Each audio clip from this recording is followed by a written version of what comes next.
Boxing King Media. We're joined by Hamzah Sheeraz, Mr. 13-0 Frank Warren fighter, direct from LA. Hamzah, how you doing? Yeah, I'm all good, man. How are you? I'm good. Glad to have you on our channel for the first time, and hopefully first of many times.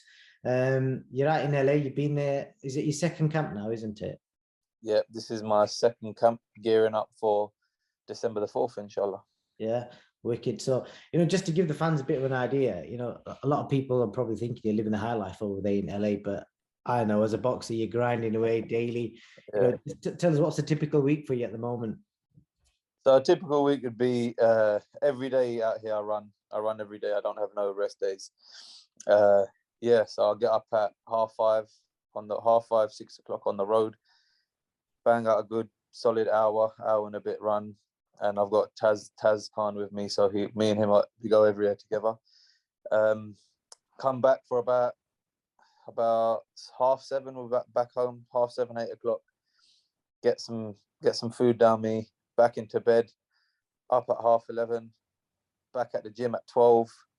That's probably the hardest session. It's either sparring or a boxing session. And I'm in the gym for easily 3 hours. The time just passes. I know it sounds like, Matt, it sounds like, oh, what, 3 hours? But it's like, it's intense and it flies by, to be honest with you. The fitter I get, the more it flies by. And then on every other day, I'll have my strength and conditioning, S&C session, which will be in the evenings at 7 o'clock. So listen, if I'm not, put it this way, if I'm not training, I'm eating, and if I'm not eating, I'm sleeping. Do you know what I mean? So that's the cycle here, man. There's no free time at all by the sounds of that. Nah, literally the only type of free time I'll get is a Sunday afternoon, and that's it. And the reason being afternoon is because I've got to be up early every day, so I can't have no late evenings or even like a little meal here and there. It's all hard work, and you got to remember at the same time, like I'm here away like from my family, and there's a job to be done. Do you know what I mean?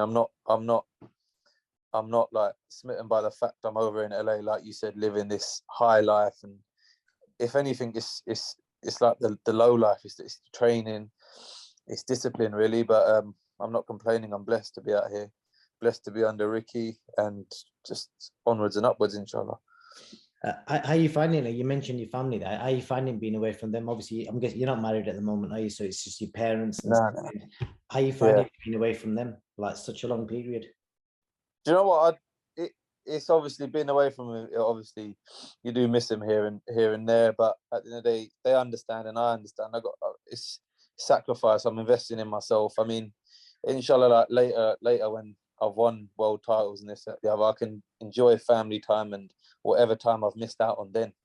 But as for now, I'm just investing time and effort into myself, and like it's not just me. It's obviously Taz as well. He's with me for as long as I'm here. He's with me all the time, so obviously he's missing family as well and all this time, and just got to make sure, inshallah, that it pays off at the end of the day. Yeah, you mentioned Taz. I was going to ask you about Taz. Obviously, I know of him from working with Amir Khan. He's Amir's uncle. Yeah. How did your relationship come about, and how's he managed to get involved with your team? So basically, when I was little, I always used to go to Armour's fights. Always in England, I always used to go with my dad, and Taz used to always look after us. I used to be like, I think 12, 11 or 10 years old at the time, and Taz used to always look after us, and we've always like kept in touch. And I turned pro. He come to watch me a couple of times, just as being nice. And then as my career got a bit more serious, like when I won the European title, he was there. That's when he started working with us, and he had all the contacts in America, and we got all the sponsorships together, and we're here now. And like he knows the ins and outs. He's been to the top of the sport.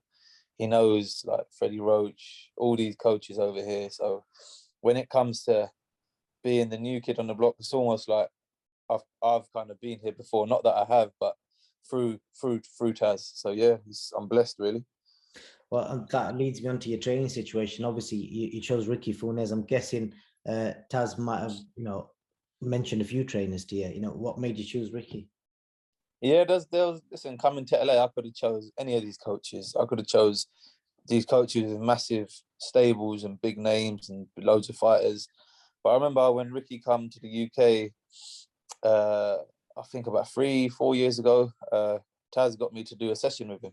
At the time, I thought nothing of it. I thought, yeah, I'll go there, I'll do a session, and I'll go home. But listen, in that session, it opened my eyes, and I thought, like, damn, this is real. And it always was in the back of my mind, like, eventually I want to get out there. I don't want to go too early because it's tough out here. It's not easy, like sparring, and it is like it's kill or be killed, really.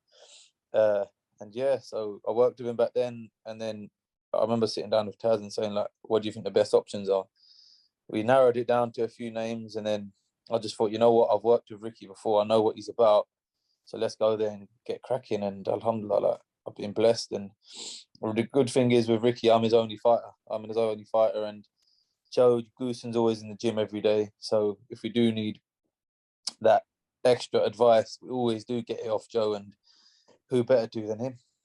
Yeah, 100%. Obviously, Joe's a serious character as well, isn't he? So, what, like learning wise, how do you think? How have you developed as a fighter? Under Ricky, obviously it's your second camp. Are you picking things up now? You've seen the changes in sparring, from yourself?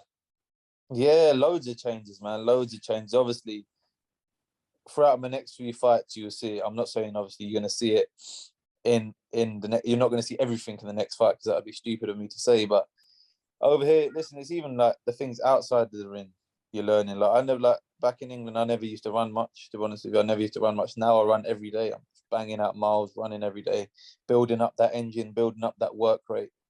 And yeah, sparring over here with like the likes of the Benavides brothers and one of Buddy McGurk's fighters, I forgot his name, a Kazakh, good fighters.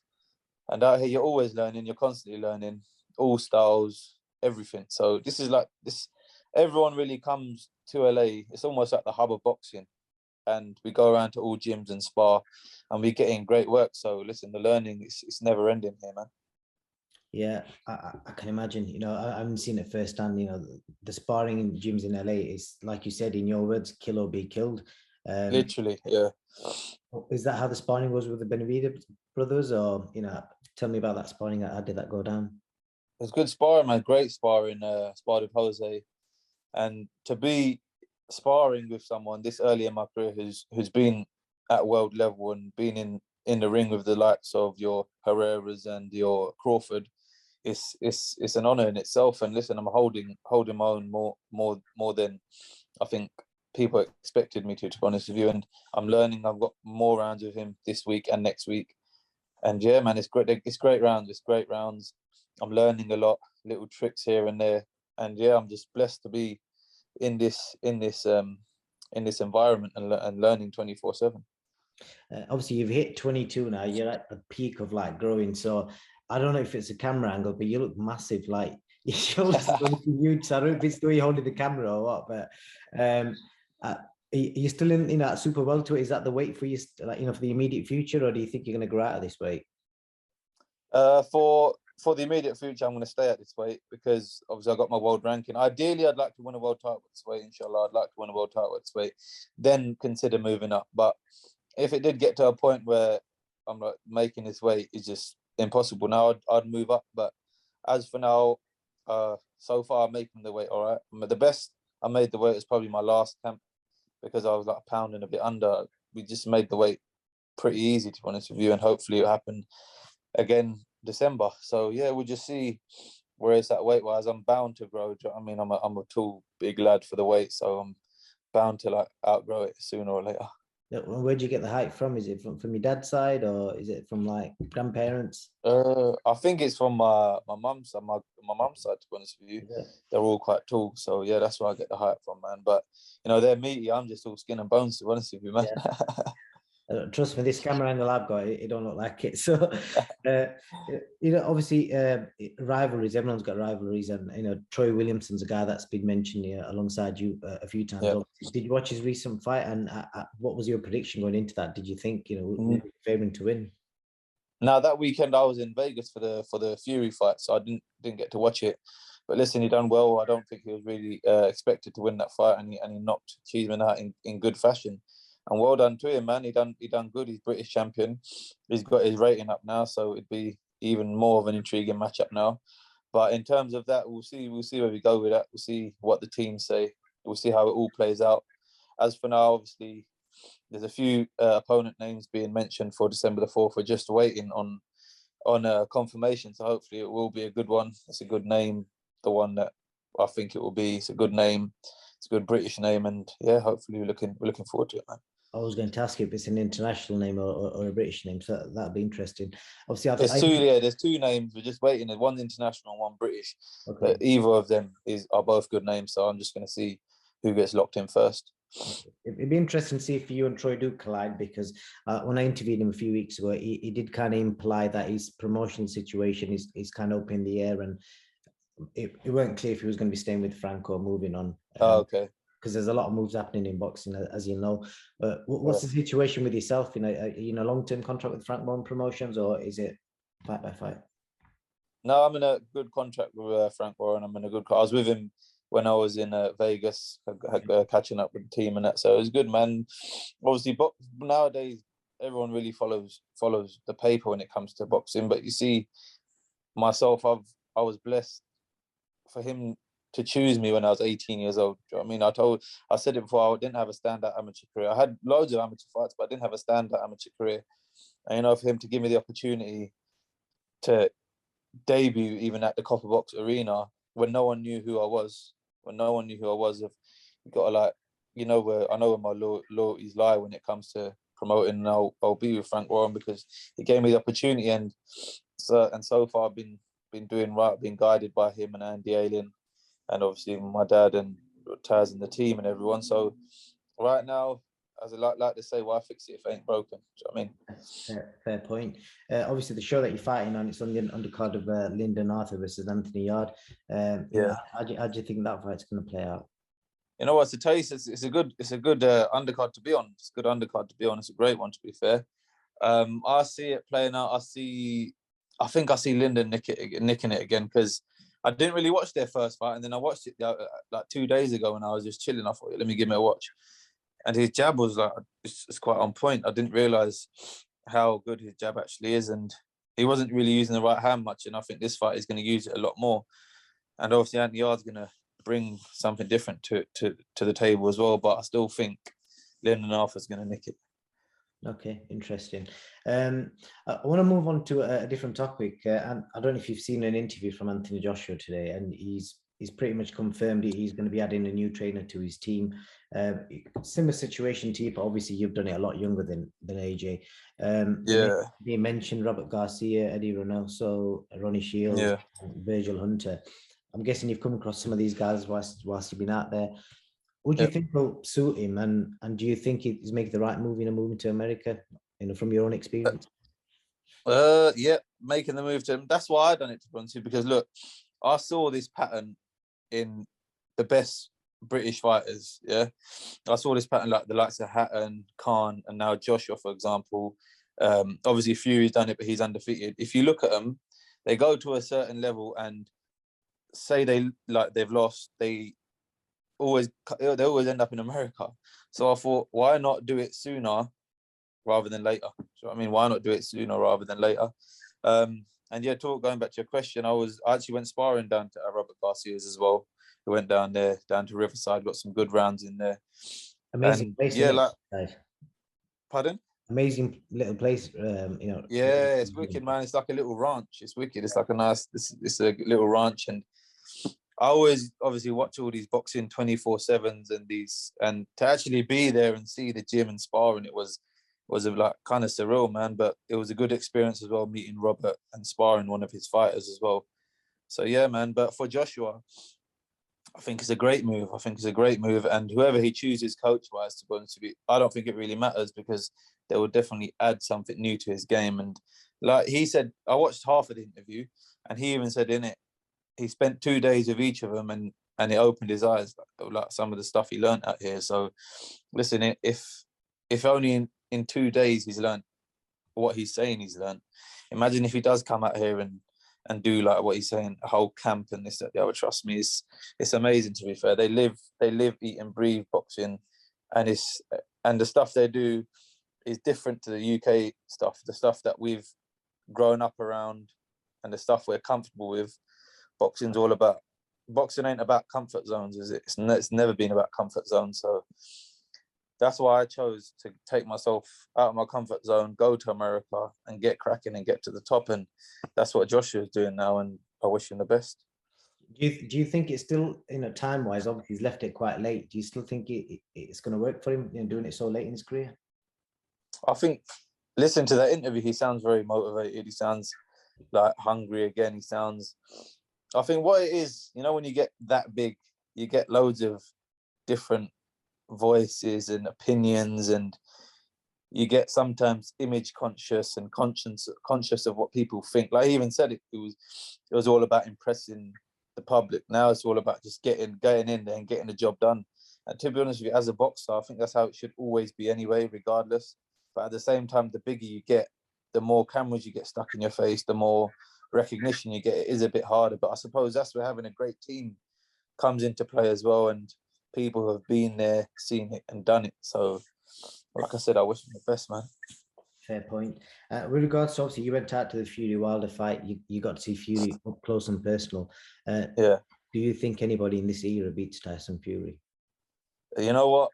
Before I watched him live, I thought, yeah, maybe Joshua beat him that. But listen, I watched him live and I was sitting closer than the promoters were sitting. I was sitting where the commission sits. So I ended up getting a seat where the commission sits. So I'm watching him live through Ricky, because he managed to get me a ticket. So it was crazy. The seats were crazy. And watching him live, he is unbelievable. He's like what people say. Watching him live is phenomenal, man. And that was my first experience in Vegas. And what a fight to go to. Do you know what I mean? The trilogy. And yeah, man, watching him live it was unbelievable, man. I was impressed. Let's take it. You think no one's going to beat Tyson Fury in this era then? No, I can't see no one in this era, man. Honestly, I can't see no one in this era. Yeah, unless he gets in there and gets like caught on the chin, but even then he still ends up he gets up. So you can't even say, hey, he's ticked all the boxes. And yeah, I think he's unbeatable, to be fair. Okay. And going back to yourself, Hamzah, obviously the LA time difference is crazy. It's ridiculous. Yeah. Coming back here, your sleep pattern's going to be all over the place. How soon are you planning to come back, and how long will you need to acclimatize? I normally come back 3 weeks before the fight. Most people say 2 weeks, but last time I said, let me give myself a week earlier, and I come back 3 weeks, and I acclimatized just perfectly, to be honest with you. Yeah, because obviously training and everything, it helps with the jet lag, and it helps with all the fatigue and everything. So in terms of that, I suppose this camp is run a lot smoother because I've done it before. Do you know what I mean? And there's not that like questions in my mind thinking, how am I going to feel? Am I going to acclimatize? Am I going to feel good? Have I overtrained, etc., etc.? So yeah, man, alhamdulillah, it's been so far. It's been a great camp. It's been a great camp. I actually started it early. Flew over to Dubai and saw my sponsors and everything out there. And Ricky flew there, and we started camp there. And so I've been in camp now for like, I think, about 9 weeks now. So, and I've got another 4.5 left. So I've been grinding hard, man. It's very hard. Some dedication. I'm guessing you're gonna have some sort of downtime. Just wrapping up. What do you get up to in LA? So you've been reading a book as well. What else do you get up to in LA? Reading. Actually, I brought in this camp is different because I've got a nice balcony view, and I thought, let me make the most of it, and it's nice and quiet. And I thought, let me just read the book and chill out. But yeah, I've been blessed, to be fair, this trip, because I've been praying a lot more than I used to. Actually, I've been praying a hell of a lot more than I used to. And yeah, man, it's just getting time to yourself.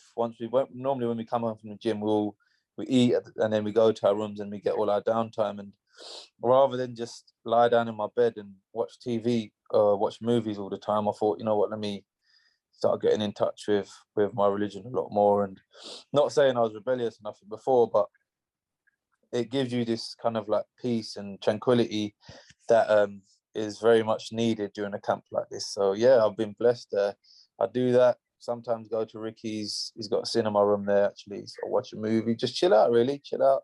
Can't do anything too time consuming or energy consuming because it is camp at the end of the day. And yeah, that's it, really. Sweet, man. Last question I got for you. There's obviously rumors Mike Tyson fighting Logan Paul. As a boxing fan, Me personally, I'm more excited about the press conference. Just the idea of Logan Paul winding Mike Tyson, because I just think he will go crazy. Does that excite you in any way? That if that happens, you know, I think it's a bit. I think if they ain't got like a gentleman's agreement in the contract, I think it's a bit dangerous for Logan Paul, man, because Mike Tyson, if you want, like, he ain't no one to play games with. He's still dangerous. He's still dangerous as he is now. Do you know what I mean? And I think Logan Paul's a bit disillusioned at the fact that he lasted 8 rounds with Mayweather, not realizing that the weight difference was crazy. But now he's going to get in there with someone who is going to want to tear his head off and is the same weight, if not heavier than him. So all I can say is good luck to Logan Paul. Fair point. Anyone you want to thank out there, sponsor-wise, and where can fans follow you on social media, Hamzah? I just like to thank all my family, sponsors out in Dubai. They know who they are, man. They know who they are. And my uncles in London, Uncle Asif, everyone really, for their continued help and support. And yeah, just follow my socials, Hamzah Sheeraz, all one word. Snapchat, Instagram, it's all the same. And yeah, man, follow the journey, inshallah. We sure will, Hamzah. I want to appreciate your time, mate. Thank you very much for coming on, and we will catch you soon. Thank you, man. Stay blessed, brother. I'll speak to you soon, inshallah.